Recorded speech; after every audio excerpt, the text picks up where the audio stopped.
Good morning from the good ship Petrel, a boat filled with high technology and cautious hope. They have found something down there. The question is it what they're looking for?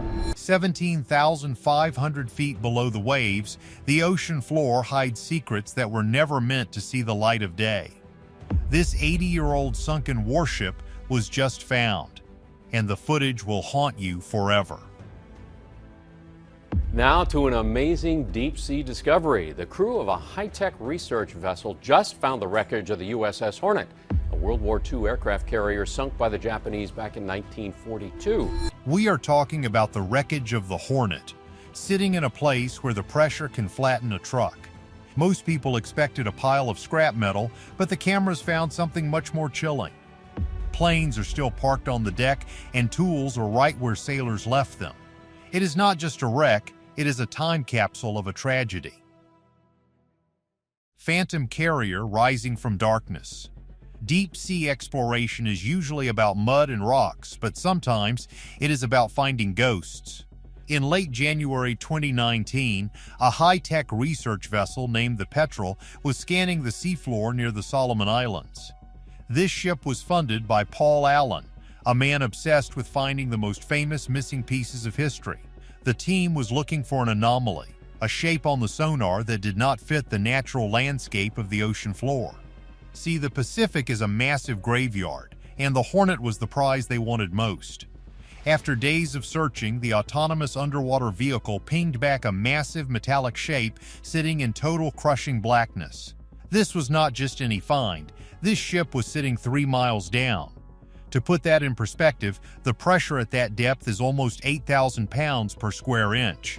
That is enough force to turn a heavy vehicle into the size of a dinner plate in seconds.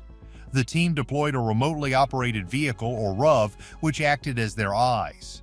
It took hours for the drone to reach the bottom, swimming down through layers of water where no sunlight has ever reached. When the lights finally hit the target, the silence on the Petrel was heavy. It was a massive anti-aircraft gun, its twin barrels still pointing toward the surface. The Hornet was not a mangled wreck, it was a ghost ship sitting perfectly upright on the seabed. The footage is haunting because of how little the ocean has changed the ship. As the drone drifted over the hangar bay, the lights caught something truly strange. Inside the ship, there was an International Harvester aircraft tug tractor. It was just sitting there, its rubber tires still looking like they could roll across a farm today. It is a terrifyingly human object to find 3 miles underwater. Further along the deck, the drone found a Grumman F-4F Wildcat fighter plane lying on its side. Its wings were still folded, exactly as they would have been to save space 80 years ago. It was a machine built for the clouds, now trapped in a permanent night. The Hornet is more than just steel and wires. It is a war grave where 140 sailors had their final moments. The ship is so well preserved that the team could clearly see the white number 8 painted on the hull. This confirmed it was CV-8, the legendary carrier. The drone even swam through a hole in the side of the hull created by a torpedo.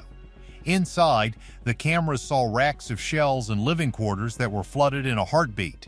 It is a modern machine, a place where thousands of men lived and worked, suddenly stopped at the exact moment of its demise. This footage serves as a memorial to the bravery of those who served on a ship that refused to be forgotten. The search for this ship took months of planning and digging through old papers. Legendary wings taking flight. To understand why finding this ship matters so much, we have to look at what it did while it was still afloat. In early 1942, America was hurting after the attack on Pearl Harbor. The country needed a win, or at least a reason to hope. President Roosevelt wanted to strike back at Japan, but the distance was too great for normal planes.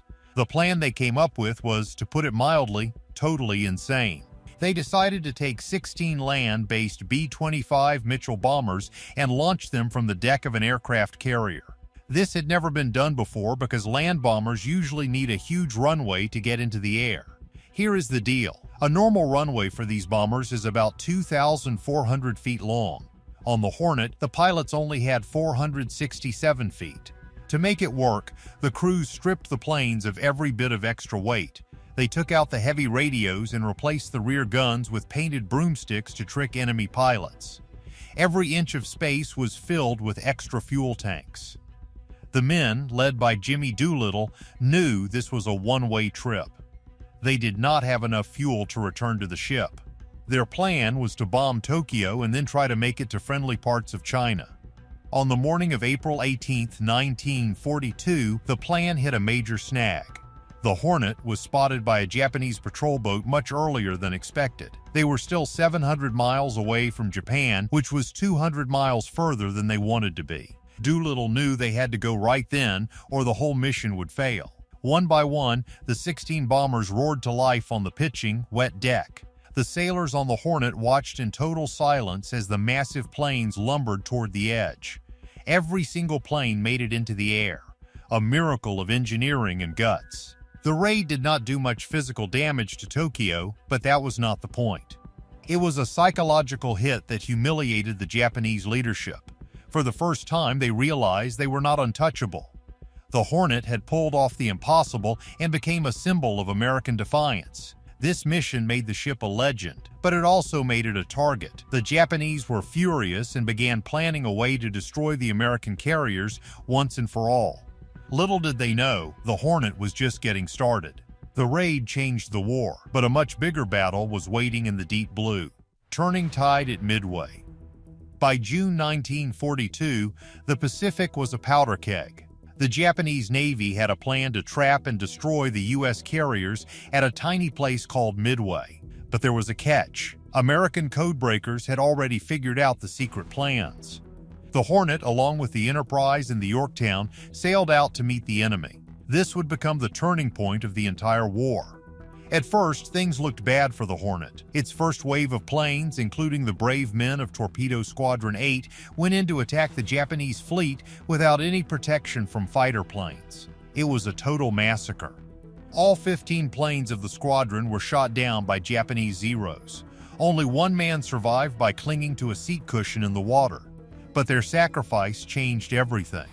While the Japanese fighters were busy attacking the low-flying torpedo planes at sea level, American dive bombers appeared high overhead. The Japanese carrier decks were full of fueled planes and bombs, making them giant floating targets. In just 5 minutes, the dive bombers hit 3 Japanese carriers, turning them into massive fireballs.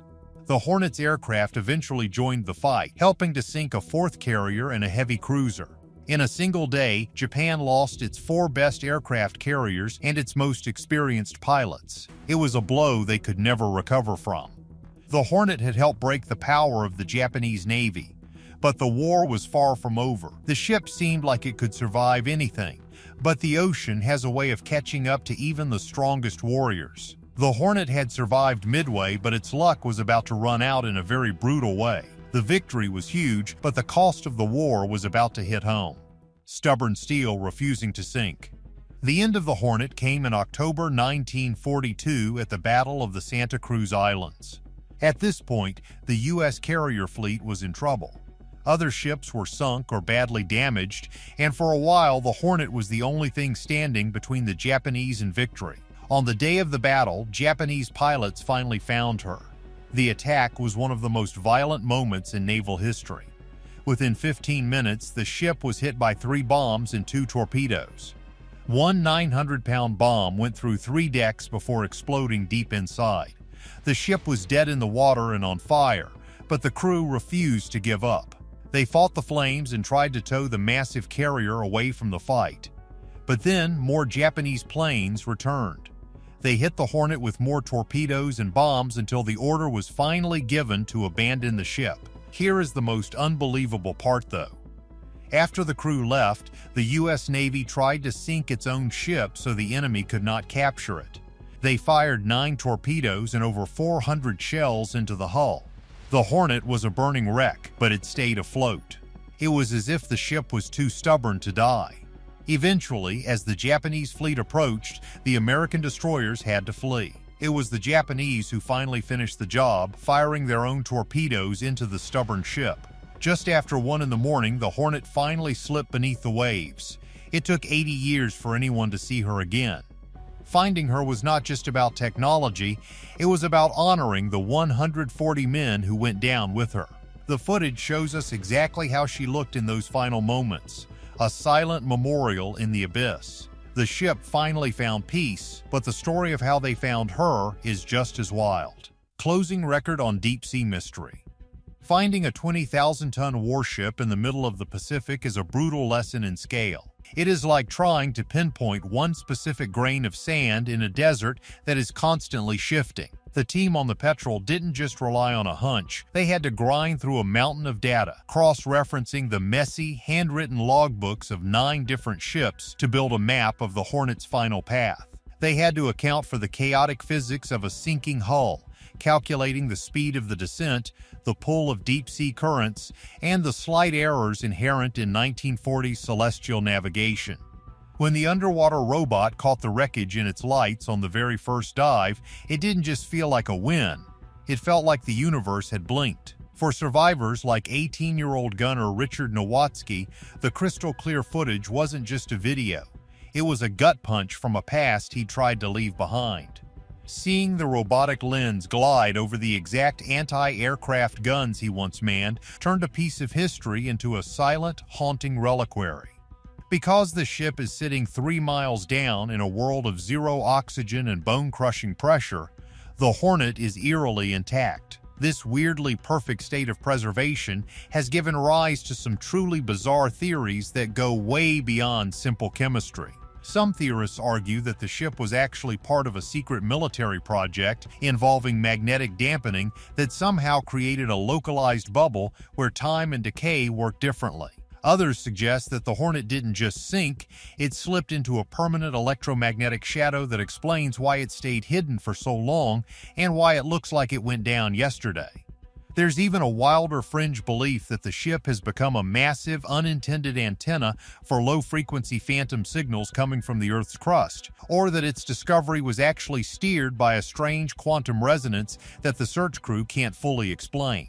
Some people even whisper that the steel itself was altered by experimental high-energy radiation during the war, making it immune to salt and cold in ways that defy everything we know about metallurgy. We have to decide if we're ready to face these ghosts, or if some things are better left in the dark. But regarding these claims of secret tech and strange signals, there is no supporting evidence. So, here is the deal. What do you think about these deep-sea discoveries?